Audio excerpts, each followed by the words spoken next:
Pessoal, vamos lá então falar um pouquinho de radioatividade. Esse conceito aqui de radioatividade, a gente já vai viajar nos modelos atômicos, já falar de átomo e já vir para radioatividade. Beleza? Então vamos lá. Meu nome, como já fala, professor Gustavo Dias. Se alguém for reclamar de mim, aí você coloca o meu nome para o Lobão, tá?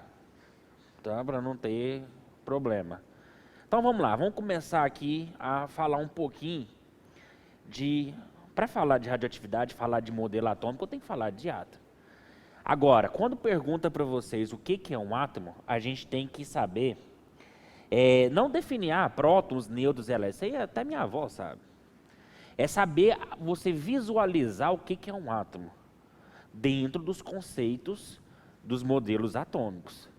Nós temos basicamente 4 modelos atômicos. Todo mundo já sabe, é Dalton, Thomson, Rutherford, Bohr, são os principais 4, mas a gente vai ver um pouco mais, porque é o que tem cobrado no Enem, essa parte aí do 5º modelo atômico. Mas aqui, ó, vamos aqui. Primeira coisa, quando a gente fala, imagina o átomo com cargas positivas no núcleo, em volta cargas negativas, que é a eletrosfera. Bom, a gente sabe que, como a eletrosfera fica na parte externa, toda parte, presta atenção pessoal, toda parte de fenômeno físico ou reação química é a nível de elétrons.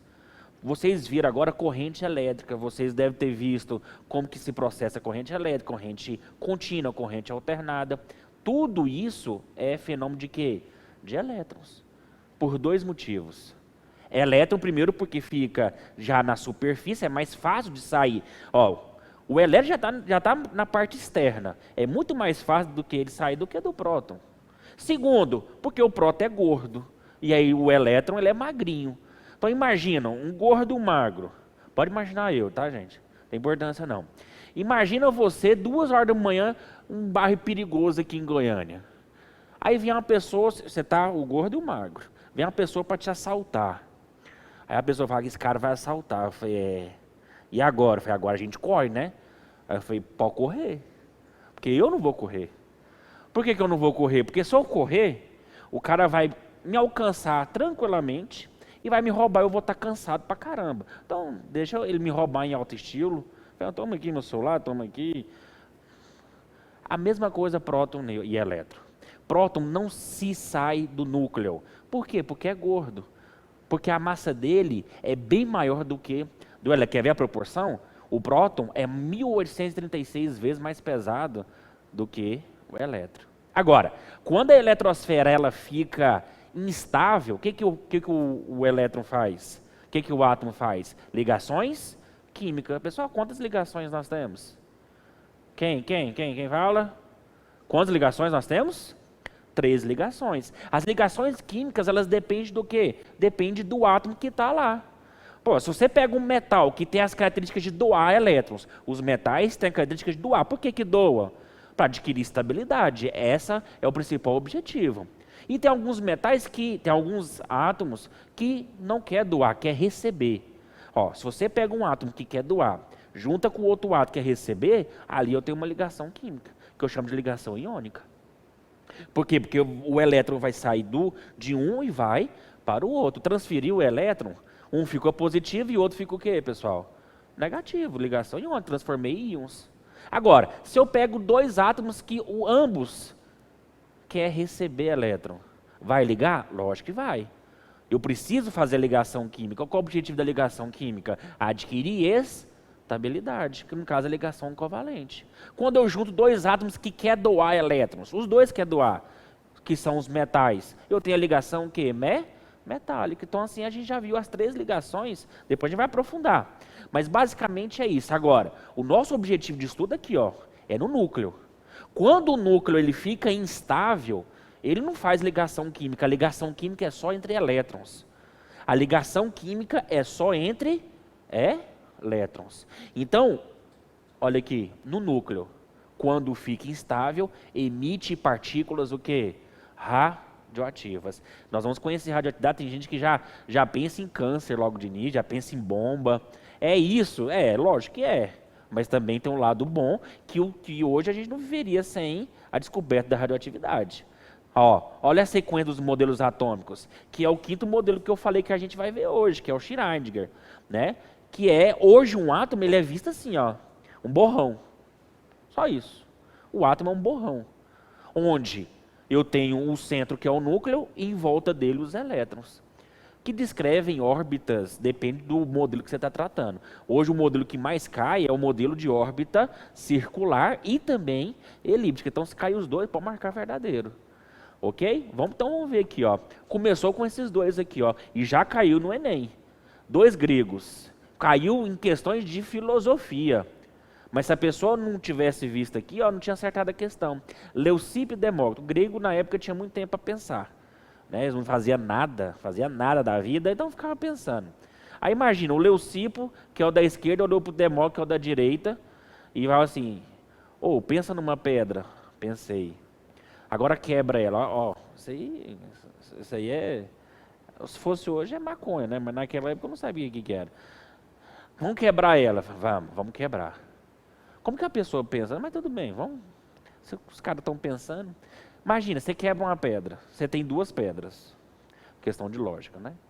Aí se eu vou pegar essa pedra e vou quebrar ela até não poder quebrar mais. Ó, veja bem. Parte no grego é tomo. Parte. Uma coisa. Eu quero duas partes, eu quero dois tomos. E no grego, a significa não parte mais. Então a ideia do átomo vem daí, desses dois gregos. Isso aí nós estamos 600 anos de Cristo. Leucipo e Demócrito fizeram a primeira ideia. Não teve modelo atômico, não. Modelo atômico quando você tem todo um artigo, toda uma questão científica. Mas começou daí, ó, da filosofia. Todo mundo sabe que a ciência nasceu da filosofia, né? A física, a química, a matemática, nasceu da filosofia, com Aristóteles, com Platão, com esse povo aí, fumador de não sei de quê. Eu não estava lá para ver, modelo de Dalton, pessoal. Olha aí, século XIX. O que o modelo de Dalton... Quando a gente fala de Dalton, a gente vai ter que lembrar de quê? Da bola de quê? De sinuca, né? Bola de bilhar. Aqui no Brasil é sinuca, né? Mas tem um jogo aí que é bilhar, mas bola de sinuca, de bilhar, imagina uma bola de bilhar.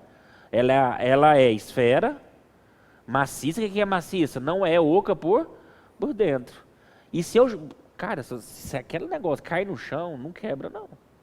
É ou não é verdade? Quem já pegou uma bola de sinuca e jogou no chão na cabeça de alguém? Não vai. Não quebra. Quem já jogou na cabeça de alguém numa briga? Corintiano é o que está acostumado a brigar com os outros. Porque não... Você nunca jogou uma bola de bilhar, não? Aí, ó, que pena. Se você joga, você vai ver que você quebra a cabeça da pessoa, mas não quebra a bola. É o átomo de Dalton. O primeiro modelo atômico foi logo o primeiro... Tem gente que fala, é errado. Sim, é errado, porque depois vieram tecnologias e aprofundar. Descobriu o elétron, descobriu o próton, descobriu o nêutron. Mas o modelo de Dalton ele é usado até hoje. Hoje, se a gente entende de reação química, de balanceamento de reação química, é por causa desse cara aí, ó, Dalton. Que é um cara feio pra caramba, né? Mas é o cara. Aí, ó, modelo de bolinha. Isso é o que tem no livro de química. Abre o livro de química, tem umas bolinhas aí, ó. Átomo de bromo, oxigênio, um é maior que o outro. Isso a gente chama de quê, pessoal? De raio atômico. O que é o raio atômico? Vai do núcleo até o quê? A eletrosfera, é o raio do átomo. O raio atômico do bromo é maior que a do oxigênio. Né? Depois a gente vê isso aí. Segundo modelo, começou a ficar melhor aqui, ó. Pudim de passas. Aqui no Brasil não tem pudim de passas. Na verdade é pudim de ameixas. Mas a brasileira colocou pudim de passas. Mas não existe pudim de passa. O nosso pudim é de leite condensado, é de pão. Você vai colocar passa, se já estraga no arroz, imagina no pudim. Pelo amor de Deus, não coloca passa. Mas imagina aquela coisa branca. É o átomo. E ele é todo positivo. E recheado das passas. Que são as cargas, o quê? Negativas. Na época nem sabia que era próton e elétron. Só sabia que existia cargas elétricas. Como que eu sei? Pegava um pedaço de madeira e arrastava no cabelo, o cabelo atraía. Nossa, ficava aquele cabelo... Hoje tem gente que dorme e acorda assim, né? Mas antigamente, você fazia assim... Aquilo ali é partícula elétrica. Se eu descarreguei ali em algum momento, houve atração. Se você atritou, quando fez assim, houve uma atração. Vocês viram na física hoje. Atração, toda vez que você atrita alguma coisa, você produz carga de sinais opostos. Presta atenção, toda vez que você atrita alguma coisa, você produz sinais de cargas opostos. Logo você vai ter uma atração ali. Então já sabia que ele já venceu o modelo de Dalton. Qual que é o modelo de Dalton? Alguém lembra? Era uma esfera o quê? Maciça e que não se divide. E do Thomson, a mesma coisa, só que ele falou que é uma esfera maciça que não se divide, só que é uma esfera toda positiva recheada com carga negativa. Porque a ideia do átomo, pessoal, a ideia do átomo é que ele seja neutro. Se eu tenho 20 milhões de cargas positivas, que são os prótons, eu tenho que ter 20 milhões de cargas o quê? Negativas, que são os elétrons. Porque 20 milhões com menos 20 milhões, a carga total dá quanto? Dá zero. Pegou aí? Então, se eu tenho 4 prótons e 4 elétrons, eu tenho o quê? Um átomo. Agora, se eu retiro elétrons, presta atenção nisso aqui, se eu retiro elétrons, o próton continua o mesmo. Lembra que a brincadeira é só entre elétrons. Então, eu retirei elétrons. Retirei quanto? Quantos que eu tirei? 2, 1, 3, 20, não. 20 não, só tem 4, fixa. Tirei quanto? 2, retirei 2, então ficou 2. Vamos fazer isso aqui? 4 mais com 2 menos, qual que é a carga disso aqui, pessoal? Então, quando eu retiro elétrons, o átomo ele fica o quê, pessoal? Positivo, mas não existe átomo positivo. Por isso que eu chamo de quê? Íon, né? Íon positivo é o famoso o quê? Cátion. São elementos com deficiência de quê? De elétrons. Agora, quando eu coloco elétrons, vou colocar quanto? 4, né? Eu tinha 4, vou colocar mais 4. Aí eu tenho aqui, qual que é a carga aqui? Mais 4 e de negativo fica menos 8. Então a carga total ficou quanto? Menos 4. Então quer dizer que eu não tenho mais positivo e nem neutro. Eu tenho o quê? Negativo, que é o quê? O íon. Íon negativo a gente chama de quê? De ânion. Você percebe que a brincadeira aqui é só entre elétrons. Ganhou elétron, negativo, perdeu elétron, fica positivo. Isso é lógico. Se você está perdendo carga negativa, você fica positivo. Se você está ganhando carga negativa, lógico, você vai ficar o quê? Negativo, beleza? Então falar que o átomo é neutro é subir para cima e descer para baixo, é a mesma coisa. Então todo átomo, por definição, é o quê? Neutro. Isso quem falou foi o átomo de quê? De Thomson. E olha o ano que ele fez. Recente.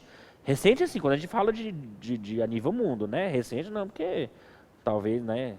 1897 foi um pouquinho de ano. Mas é recente. Por que é recente? E em 1900, o que aconteceu em 1900, pessoal? Nada, aconteceu nada. Mas em 1900 até 1930, nós temos 2 guerras mundiais. Né?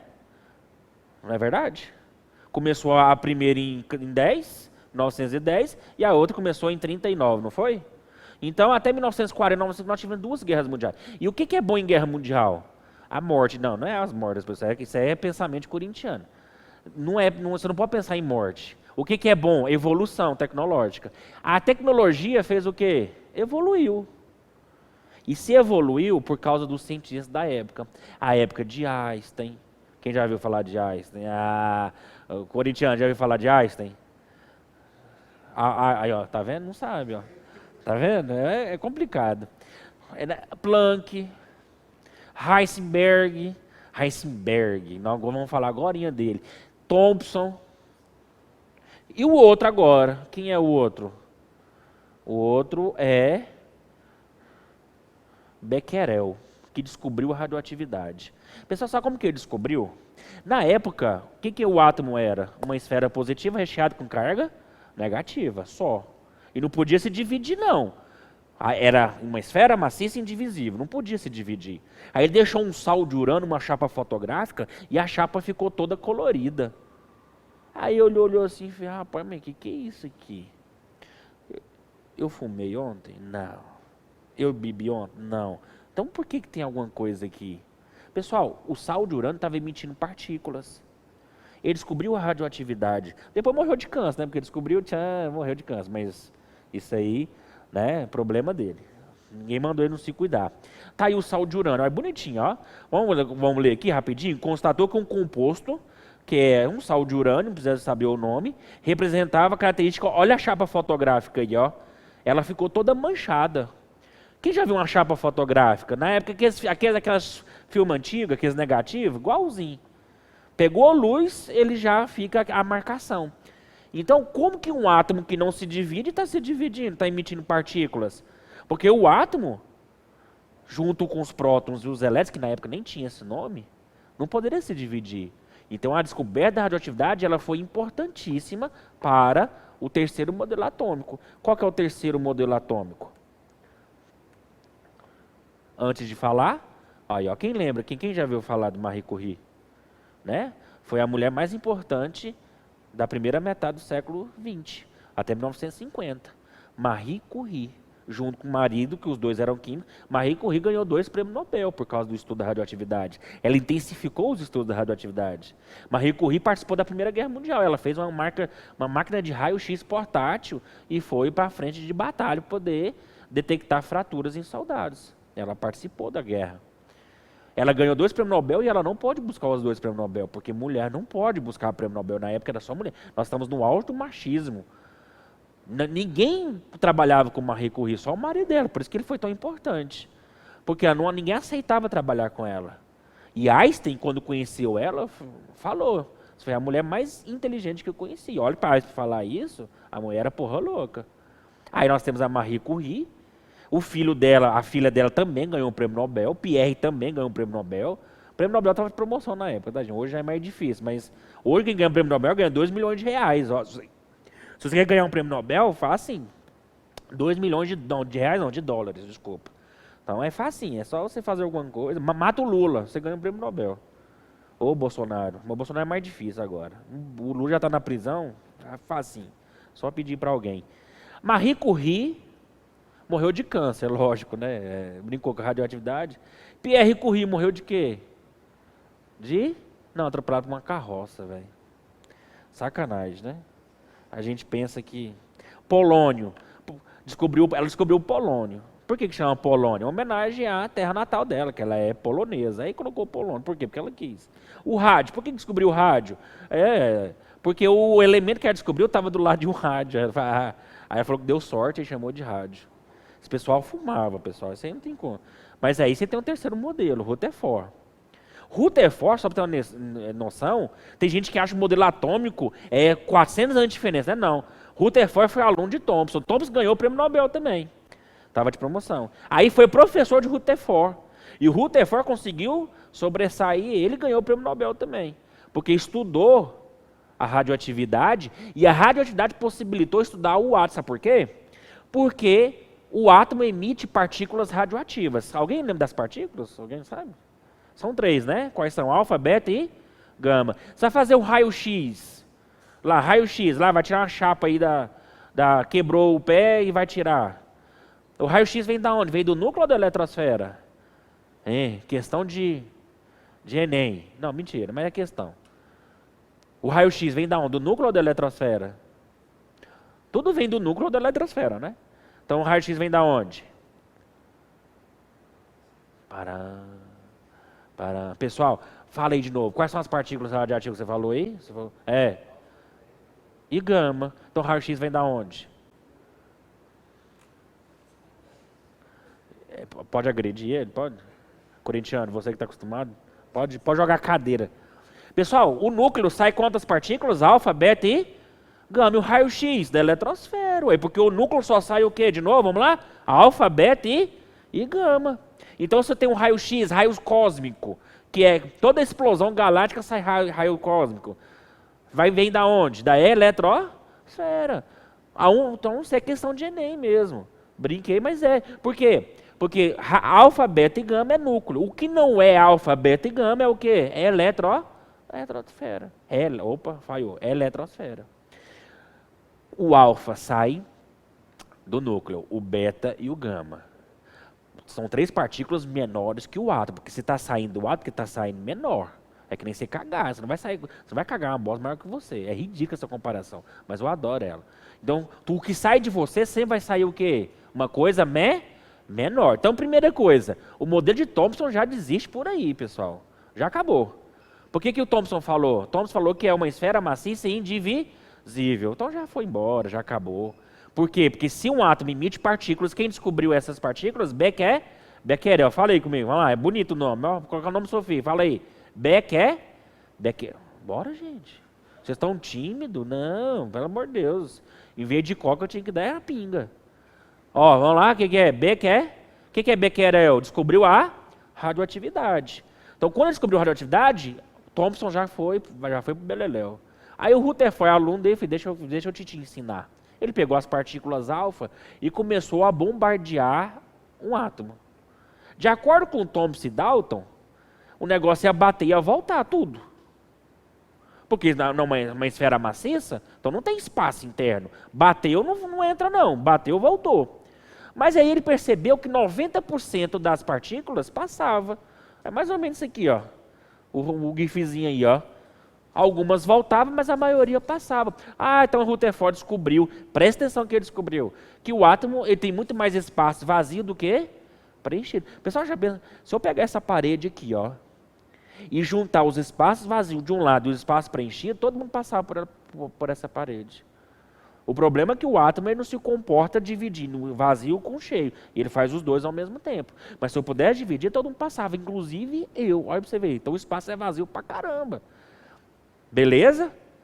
É aquela, todo mundo que o professor fala, imagina o estádio de futebol, imagina aí. Imaginou? Imagina uma formiga no meio do campo. A formiga é o núcleo. E o resto do estádio é o quê? É a eletrosfera. 99% do átomo é vazio. Só que você tem um detalhe. 99% da massa fica do núcleo. Olha para você ver. O núcleo representa só 1% do tamanho do átomo. Mas 99% da massa está em 1% só. Por isso que naquela época descobriu que se você puder partir esse átomo, vai liberar energia pra caramba. Aí nós vamos ver isso agorinha, quando a gente falar de Oppenheimer, de bomba atômica, é fantástico. Pessoal, então tá aí, ó. O átomo é composto por um pequeno núcleo. Aí ele descobriu, aí ele falou que a parte central, porque Thomson falou que tudo era positivo. Aí você tinha recheado com cargas negativas, recheado entre aspas, tá? Você não vai comer o átomo. Beleza? Agora, o Rutherford já foi muito mais importante. O átomo é composto por um pequeno núcleo carregado do quê? Positivo. E rodeado por uma grande eletrosfera. É o que a gente entende de átomo hoje. Núcleo em volta à eletrosfera. E no núcleo está concentrada a carga positiva e a maior parte da... Não tem aqui, mas eu vou colocar. Da massa aqui, ó. Então, visualiza o slide aí, beleza? Da massa. Então, vamos lá. Ó, esse cara aí é Einstein, né? Todo mundo já sabe, né? E do lado dele, Bohr. Estava numa convenção, né? De físicos. E Bohr fez o que os modelos mais aceitos hoje. Por duas coisas. Estabilidade do átomo nuclear. Agora, presta atenção que isso cai, pessoal. Presta muito atenção no que eu vou falar. Perguntaram para Rutherford, que foi aluno de Thomson, e Bohr foi aluno de Rutherford. E ganhou o prêmio Nobel também, que estava em promoção naquela época. Quando Rutherford foi perguntado, o próton é positivo, o elétron é negativo, sim. Por que o elétron não cai, então, dentro do núcleo? Se cargas de sinais opostos se atraem? Ele não conseguiu explicar. Por que o elétron não cai dentro do núcleo? Primeira coisa, a gente sabe que existe uma terceira partícula atrapalhando essa atração, que a gente chama de quê? De nêutrons. O nêutron está ali para o quê? Para atrapalhar a repulsão, a atração. Você tem o elétron de um lado, o próton do outro, e fica mais ou menos assim, ó. Ninguém vem. É que nem você vai namorar você vai namorar com uma pessoa e sua mãe fala para levar seu irmão, você entendeu? Então ele é um nêutron. Ele não vai deixar vocês fazer o que vocês querem. Então tá lá, ó. Esse aqui é o nêutron está atrapalhando a atração. Isso é bom? É bom, por quê? Porque aumenta a estabilidade do núcleo. Agora, presta muita atenção. Quando o número atômico começa a aumentar, o que é número atômico? Se eu falo que um átomo tem o número atômico 20, significa o quê? Que ele tem 20 prótons e 20 elétrons. Vai aumentar mais 100, 120. Beleza. Quando ele começa a vir mais ou menos 190, 200, o número atômico é tão grande que os nêutrons não conseguem segurar a atração mais. Aí de duas uma, ou ele deixa, ou ele faz assim, sai correndo e deixa o elétron cair no próton, ou eu tenho que pegar essa energia e mandar ela embora. Aí nós temos a radioatividade acontecendo. O que é radioatividade, pessoal? É a emissão de partículas radioativas, alfa, beta e gama. Mas por que elas fazem isso? Por que alguns átomos são radioativos e outros não? Porque nem todo átomo é radioativo. E nem todo átomo ele é naturalmente radioativo. Tem uns que é artificial também. E como que eu faço isso? Eu faço o núcleo ficar instável, com muita energia. E o processo mais simples é o quê? Número atômico grande. 190, 180, 190, 200, 220, 250. Quando eu tenho um número atômico desse tamanho, dessa quantidade, o nêutron não consegue mais segurar o elétron do próton. Aí ele começa a emitir partículas o quê? Radioativas. Beleza? E como que Bohr explicou por que o elétron não cai? Primeiro, por causa do nêutron. E segundo, porque o elétron, presta muita atenção, ele faz uma órbita estacionária, conservando a sua energia. Pessoal, é muito parecido com a nossa órbita terrestre. Imagina o planeta Terra. Está aqui o planeta Terra. Existe uma força chamada gravidade. Essa gravidade ela não atua só na Terra, ela vai um pouco além da Terra, beleza? Já viu que em filme o foguete começa a subir, aí ainda está na órbita ainda, o pessoal começa a flutuar, aí você fala que é por causa da gravidade zero, né? Não, tá? Ali porque eles estão subindo em movimento retardado. É que nem você tá no elevador e você pede para alguém cortar o cabo de aço, aí você vai descer, bacana. Só que quando você desce movimento retardado, o que acontece? Você acaba flutuando lá dentro. Beleza? A mesma coisa com o foguete. Não existe gravidade zero na órbita. Na órbita ainda existe gravidade. A gravidade ela só é zero em algumas regiões do espaço, que a gente chama de vácuo. Mas perto dos planetas, perto de estrelas, perto de satélites, tem gravidade. Porque tudo que tem massa tem gravidade. Então, alguém lembra da força gravitacional? É o Gzão, produto de duas massas, dividido pela distância ao quadrado. Olha aqui, ó, eu preciso de duas massas. Você tem gravidade. Só que a gravidade não é tão alta comparado o quê? À Terra. Apesar que se for dar aula eu e o Lobão, eu acho que os carros vão entrar em órbita pela nossa massa, mas isso aí deixa pra lá. Alguém conhece o Lobão? Quando você vê uma pessoa gorda pra caramba e alta, é o Lobão. Porque eu sou gordo e baixo. E ele é feio pra caramba, eu sou bonito pra caramba, né? Pessoal, essa linha imaginária aqui, não, corintiano? Fala a verdade, não? Eu sei disso. Essa linha imaginária é a órbita. O que fica lá na órbita, pessoal, vocês sabem? Aí, pessoal, eu nunca fui lá pra ver. Nossa senhora, piada sem graça. Quem tá lá na órbita, gente? Ninguém sabe. Os satélites. Quando você liga para o Japão, eu nunca liguei para o Japão. Sim, quando você manda um WhatsApp lá para o Japão, é por causa desses satélites que a sua mensagem chega. Quando você liga para sua mãe em Goiânia, fala, mãe, vem cá me buscar. Não é por satélite, tá? É por torre. Aí você vai numa fazenda, que acontece, o sinal cai. Por quê? Porque lá não tem torre. Em pleno século XXI, não colocou uma torre lá na fazenda. É para colocar, mas não colocaram.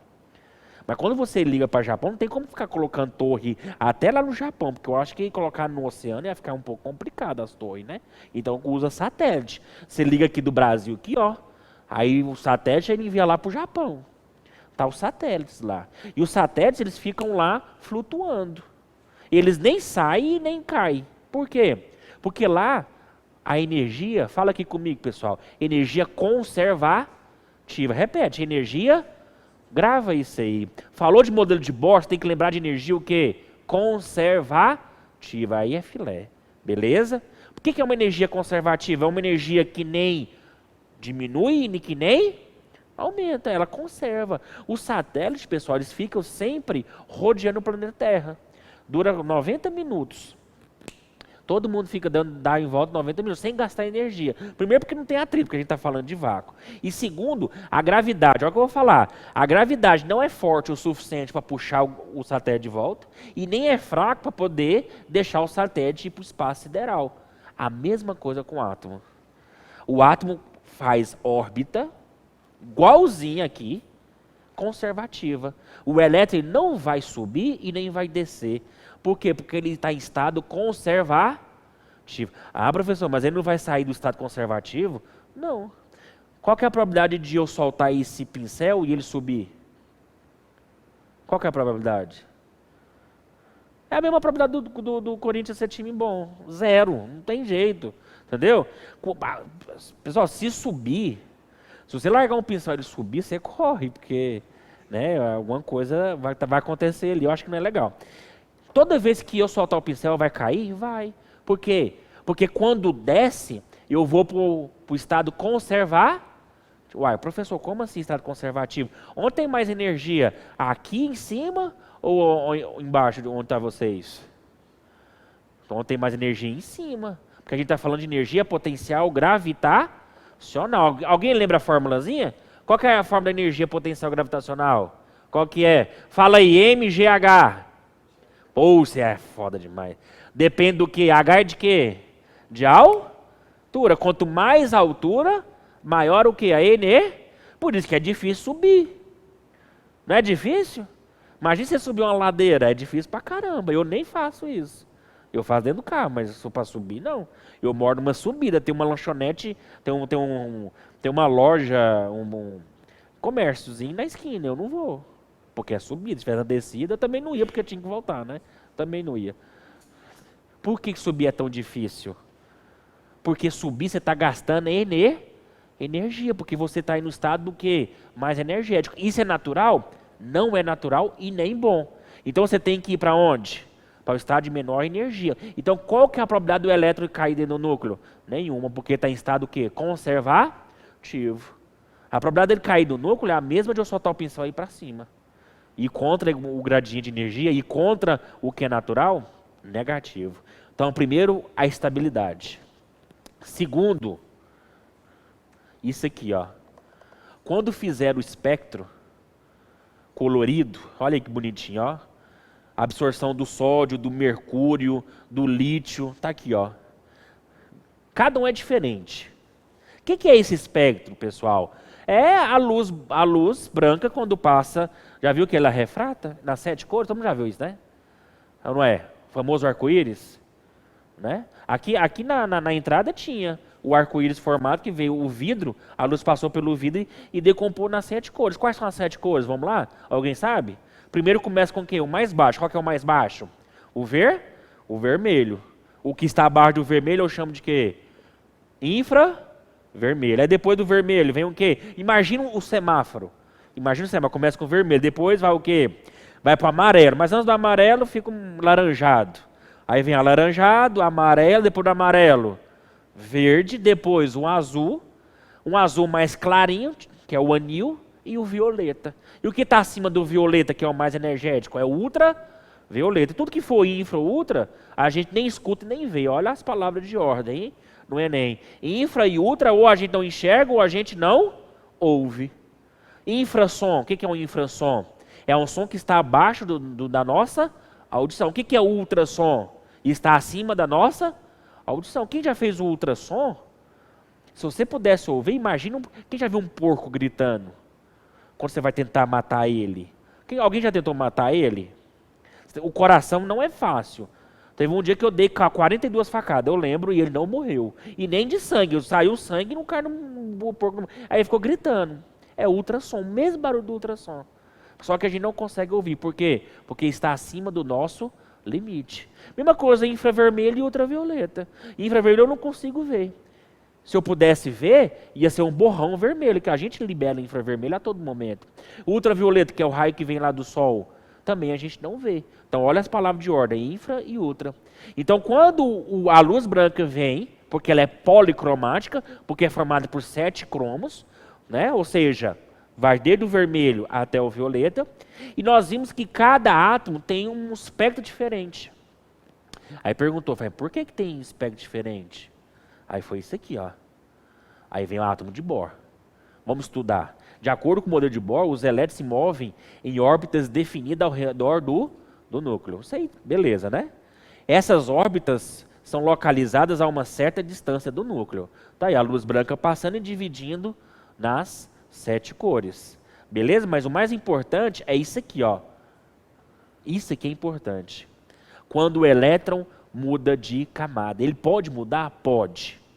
Se ele absorver energia, ele pode. Ué. Naturalmente, ele não vai fazer isso, não. E como que o elétron absorve energia? Por exemplo, ele está aqui, ó, de boa. Sossegado, nice. E a gente fala de estado fundamental. O que é o estado fundamental? É o estado que você acorda, morrendo de preguiça, com a inércia elevadíssima, e você tem que levantar para estudar. E a sua mãe fala que você tem que levantar, e você não quer levantar. É só você falar, não, estou estudando a inércia. O que é a inércia? Quando o corpo está em repouso, ele tende a ficar em repouso. Mas aí, não deixa a sua mãe saber a segunda parte do enunciado de Newton. A não ser que uma força externa tire, né? A força externa é o quê? A chinelada da sua mãe. Porque mãe gosta, né? De fazer barulho, né? Minha mãe gostava de me acordar 8 horas da manhã no sábado para poder ajudar ela. E eu não ia. Aí ela começava a fazer barulho, sabe? Batia na porta e tudo. Aí eu fingi que estava. Mas aí teve um dia que ela falou assim, nossa, Gustavo, roubaram o carro. Eu saí, ela falou, não, brincadeira, é pra você lavar o carro. Aí é sacanagem. Pessoal, absorveu energia. Agora, presta atenção, esse aqui é o tchan da coisa. Não é qualquer energia, não é qualquer valor, não. Aqui nós temos 3 camadas, também chamado de níveis de energia. Olha o nome, níveis de energia. Cada um tem energia. Vamos supor, 5, 10 e 15. É como se fosse um endereço. Se eu colocar 12... eu não consigo ir nem para o 5, nem para o 10. E nem para o 15. Porque o 12 não é nada. Se eu estou no 5 e quiser para o 10, ele tem que absorver quanto? 5. É que nem você subir uma escada. Imagina as escadas como nível de energia. Se você colocar mais energia, você vai pegar outro degrau e vai cair. Se você colocar menos, você tropeça e vai. Isso aí só bêbado faz isso. Beleza? Apesar que bêbado quando sobe tem uma atração. Já viu que ele tem uma ré fodida, né? Gosta de andar de ré, né? Já fez isso, corintiano? Você está acostumado a beber uma, né? Presta atenção. A energia que o elétron vai de uma camada para outra, a energia ela tem que ser igual. Tem que ser certa. Se for 5 para 10, ela tem que absorver 5. 4,9, 6,1, 5. Não. Tem que ser 5. Essa energia igual... os físicos não chamaram de igual, não. Chamaram isso aqui, ó. Energia quantizada. Chamado quantum de energia. O que é energia quantizada? É uma energia exata. Então, essa energia aqui, ó, que está representando o HF, que é a constante de Planck vezes a frequência da onda, ela tem que ser exata. É uma energia quantizada. Alguém lembra da fórmula da constante de Planck? Quem estudou física moderna aí, ó. H vezes F, energia é a constante de Planck, vezes F, que é a frequência. A constante é 6,6 vezes 10 a menos 34. Vezes a frequência da onda, vai depender da onda que você está usando. Beleza isso aí? Agora, quando o elétron vai para a camada mais energética, ela já sai do estado fundamental. Ela já fica no estado excitado. O que é o estado excitado? É um estado... que não é fundamental, só. Ou seja, o elétron está totalmente energizado, com muita energia. Aí que vem as perguntas do Enem. E quando ela volta? Ela libera essa energia na forma de luz. Luz, energia quantizada, mas aí Einstein pegou esse quantum aqui, ó, e quis trocar de nome. Ele chamou de fóton. Então, quando o elétron volta para a sua camada menos energética, ele libera o quê? Fóton de energia. O que é fóton? É uma energia quantizada, só que na forma de quê? De luz. Aí, por isso que você tem alguns fenômenos aí, ó. Por exemplo, o lítio, quando o elétron está voltando, ele libera na fase de vermelho. O sódio, faz isso em casa. Liga o fogão. A chama do fogão é o quê? É azul, né? Joga sal de cozinha para você ver. Fica amarelinho. Por que fica amarelo? O que acontece lá dentro? Vamos ver? Os elétrons começam o quê? A ir para as camadas mais externas. Absorver energia. Quando eles voltam, eles liberam o quê? Luz. No caso do sódio, libera em qual faixa? Na faixa do amarelo. Agora, se eu fizesse com cobre, azul. Se eu fizesse com potássio, é quase um violeta, quase claro. Isso aqui, ó, explica pelos fogos de artifício. Os fogos de artifício é isso. É a provação do modelo de Bohr. O que o modelo de Bohr falou que é o principal, que é o que mais cai? Os elétrons migram para camadas mais energéticas, absorvendo energia. E não é qualquer energia, é energia quantizada. E eles voltam liberando luz. Os fogos é o conjunto desses átomos. O que você faz com esses átomos? Joga fogo, que é o foguete. Você dá energia, os elétrons vão para as camadas mais externas. Quando o foguete está subindo, os elétrons começam a voltar liberando luz. Aí você tem aquela explosão de cores. Você quer ver um evento mais claro? Aqueles materiais fluorescentes que brilham no escuro, durante o dia absorvem energia doidado. Durante a noite os elétrons começam a voltar liberando o quê? Luz. Aí brilha no escuro. Isso é a aplicação direta do modelo de quê? De Bohr. Beleza? Último modelo para a gente encerrar. Schrödinger. O que o Schrödinger falou? Olha aí. Ele falou isso aí, ó. Imagina esse átomo aí, ó. Todo borrado. Ele falou que não fica em órbitas, não. Que nem Bohr. Ele falou que fica em nuvens eletrônicas. E dentro das nuvens eletrônicas tem o famoso orbital. Quem já ouviu falar de orbital? Quantos orbitais nós temos? Deixa eu colocar aqui, ó. Não, aqui não. Aqui. S, P, D e F. Primeiro, o que é um orbital de acordo com a quântica? Alguém lembra? Não lembro. Então vamos lá. Orbital é uma região dentro do átomo que eu possa encontrar o elétron. É um cálculo matemático que a gente faz. A gente, por função de onda, faz o cálculo. Aquela região ela é fácil de encontrar o elétron. Aí eu chamo de quê? De orbital, que pode ser 4. Olha lá, ó. S, P, D e F. São os principais, ó. S, P, D e F. Aí cada um tem o seu formato. O S é esférico, o P é em forma de nuvem. Por que a gente chama de nuvem eletrônica? Porque parece nuvem. É só você lembrar, S, P, D, F. São Paulo derrota Flamengo. Se você lembrar isso aí, você não vai esquecer mais, né? São Paulo derrota Flamengo. São os 4 orbital. O que é o orbital? Região onde eu posso encontrar o quê? O elétron. Agora, tem um problema. Por que eu não coloco o microscópio e não acho o elétron? É mais fácil? Eu preciso ficar fazendo cálculo matemático? Pessoal, imagina um elétron. Sabe qual é o tamanho de um elétron? O tamanho de um átomo é um grão de areia, dividido por 1 milhão de vezes. Então, imagina o tamanho. Quase chega um bilau de japonês. Quando você pega esse elétron, nem sei se pode falar bobeira no online assim, né? Mas gente, coloca o pi aí depois, sei lá. Quando eu coloco... Mas o que eu estava falando mesmo? Eu esqueci. Eu lembrei de japonês pelado, é ridículo, né? Vamos lá. 1 milhão de vezes menor que um grão de areia. E o elétron é menor ainda que esse grão de areia dividido por 1 milhão. Então o elétron é muito pequeno. E quando você usa o microscópio, você precisa de quê? De luz, porque senão você não enxerga. Se você ligar o microscópio e não tiver uma fonte de luz, você não vai enxergar. Aí você coloca luz. Só que o elétron é tão pequeno, tão sensível, quando ele pega a luz, ele vaza. Aquele ali eu já não descobri. Por isso que foi criada a teoria da incerteza de Heisenberg. Quem já viu o seriado Breaking Bad? Nunca viu? Só você? Ninguém mais viu, gente? É um dos melhores seriados que tem na vida, Breaking Bad. É um professor de química que descobriu que tinha câncer e estava pobre, como todo professor, e resolveu fazer anfetamina para deixar dinheiro para a família. Aí ele conseguiu seus 15, 20, 30 milhões. Coisa pouca, coisa light. E ele chamava Walter White. Só que ele se titulou como Heisenberg. Aí tem gente que não sabe por que de Heisenberg. Mas Heisenberg É a teoria da incerteza. Ou você acha o elétron, ou você acha a sua velocidade. Os dois não tem como achar. Esse é o princípio da incerteza. Ou você acha a posição, ou você acha a velocidade. Quando eu coloco o microscópio, o elétron vaza. Beleza? Aí onde a gente chega o S, P, D e F? Bom?